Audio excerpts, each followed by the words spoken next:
Assalamualaikum warahmatullahi wabarakatuh. Perkenalkan, nama saya Gian Mukti Prambudi, NIM 7211419137. Di sini saya akan menjelaskan salah satu materi Sistem Informasi Manajemen, yaitu tentang bab 12, implementasi SIM dalam dunia perusahaan, pemanfaatan spreadsheet. Pendahuluan. Lembar kerja atau spreadsheet merupakan aplikasi bisnis yang umum digunakan. Lembar ini dapat digunakan untuk melakukan perhitungan atau logika berdasarkan kondisi yang bisa jadi sulit dilakukan oleh manajer. Perhitungan-perhitungan dapat dilakukan dengan cepat dan tanpa kesalahan.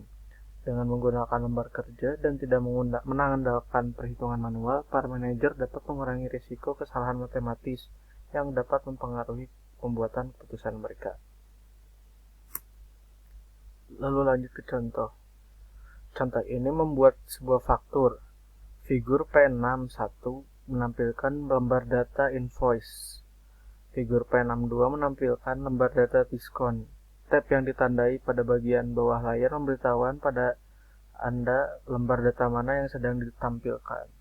Bisa dilihat ya, ini yang gambar kiri itu faktur dan gambar yang kanan itu diskon. Faktur ini berisikan 4 barang, chair, table, lem, dan pillow.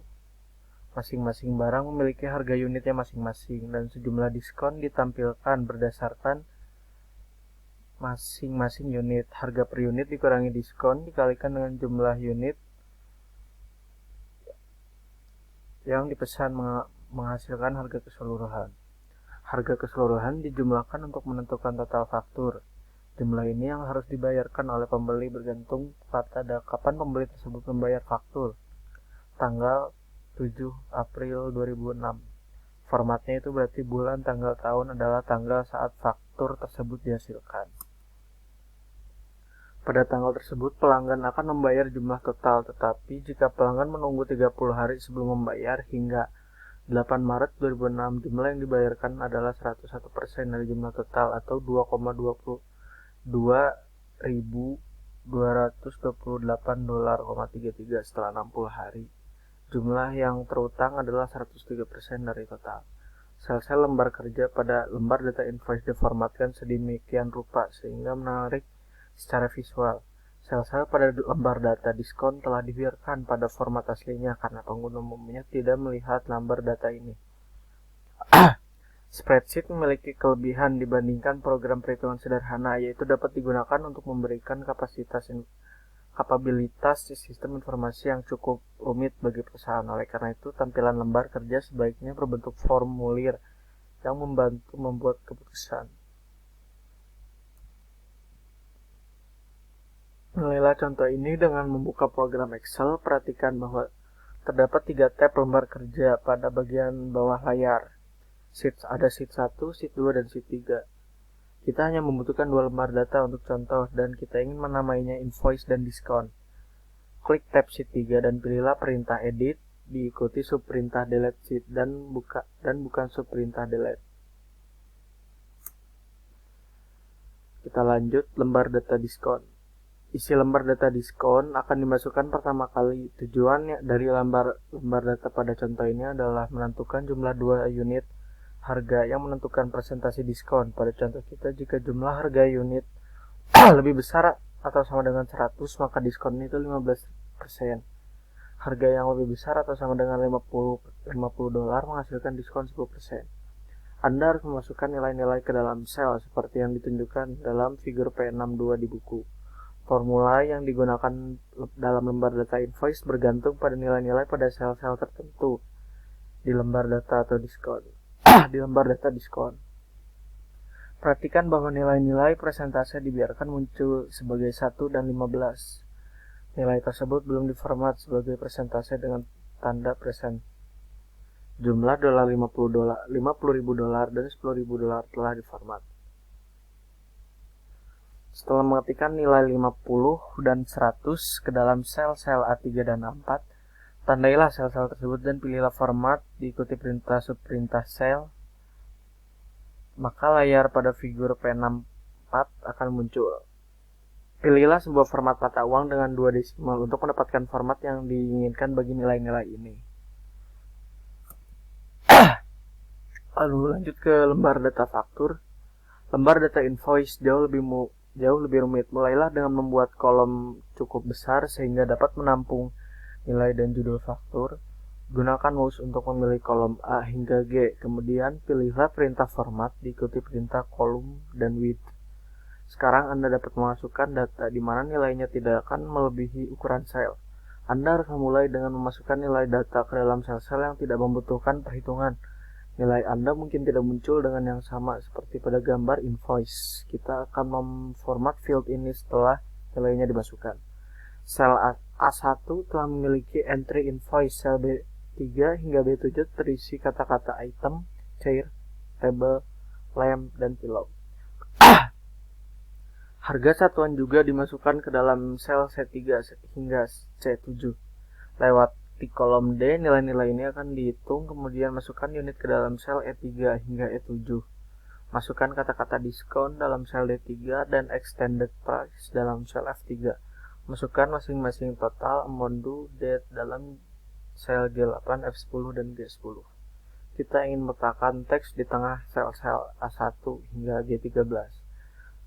Sorot keseluruhan area dengan mengklik mouse pada A1 dan sambil memegang mouse, tariklah kursor hingga sel G13, lepaskan mouse, keseluruhan area akan tersorot. Dan pilihlah format diikuti subperintah sel, pilihlah tab penjajaran atau alignment. Satu-satunya pengecualian untuk peletakan di tengah adalah sel G8, di mana kata total muncul. Kata total harus sejajar dengan sisi kiri sel. Dengan menggunakan figur P64 sebagai panduan, formatlah sel C4 hingga C7 sebagai field mata uang dengan 2 desimal. Formatlah sel D4 hingga D7 sebagai persentase tanpa deksimal. Jumlah total sel F8 dan nilai-nilai pada amount due harus berbentuk mata uang dengan 2 desimal. Diskon yang diberikan bergantung pada harga satuan, dan nilai pada lembar data diskon ini adalah formula bersyarat yang mengharuskan pernyataan if untuk menghasilkan suatu nilai. Biasanya pernyataan if memberitahu Excel bahwa suatu nilai akan ditempatkan di dalam sel berdasarkan syarat tertentu. Akan terdapat perbandingan seperti jika satu sel lebih besar dibandingkan dengan yang lain, diikuti nilai yang akan ditempatkan dalam sel target. Jika perbandingan tersebut benar, diikuti nilai yang akan ditempatkan pada sel tersebut jika perbandingan tidak benar. Pernyataan if lebih rumit karena jika perbandingan tidak benar, kita akan melakukan perbandingan yang kedua, dengan kata lain pernyataan if yang kedua.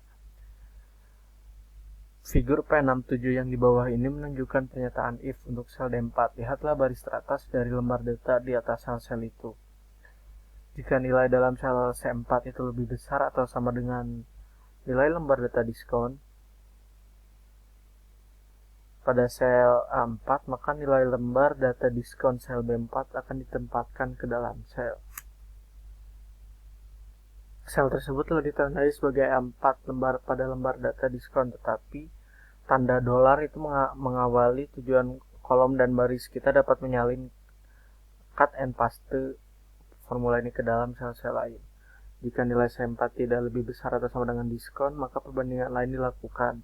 Jika nilai C4 lebih besar atau sama dengan diskon A3, maka sel ini menjadi di dalam diskon B3. Jika kedua perbandingan tidak benar, maka nilainya jadi 0.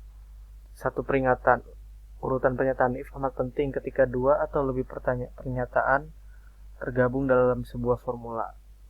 Lalu lanjut, harga keseluruhan adalah per unit dikalikan dengan 1 dikurangi diskon dikaitkan dengan jumlah unit yang dibeli. Tanggal saat ini tempatkan pada sel G11 sebagai fungsi Excel now tanpa tanda kutip. Sel G12 adalah sel G11 ditambah 30. Sel G13 adalah sel G11 ditambah 60. Tanggal diformat menjadi bulan, hari, tahun tanpa jam, menit, atau detik yang ditampilkan. Sel yang terakhir mencerminkan nilai waktu uang ketika membayar faktur. Lalu pada figur P68 itu menampilkan layar yang dihasilkan dari pemilihan perintah format, diikuti perintah sel dan mengklik font. Anda dapat membuat judul kolom dalam huruf tebal atau mengubah ukuran font pada kata invoice dalam sel A1. Mungkin sekian presentasi dari saya. Mohon maaf apabila ada kesalahan. Wabillahi taufiq wal hidayah. Wassalamualaikum warahmatullahi wabarakatuh.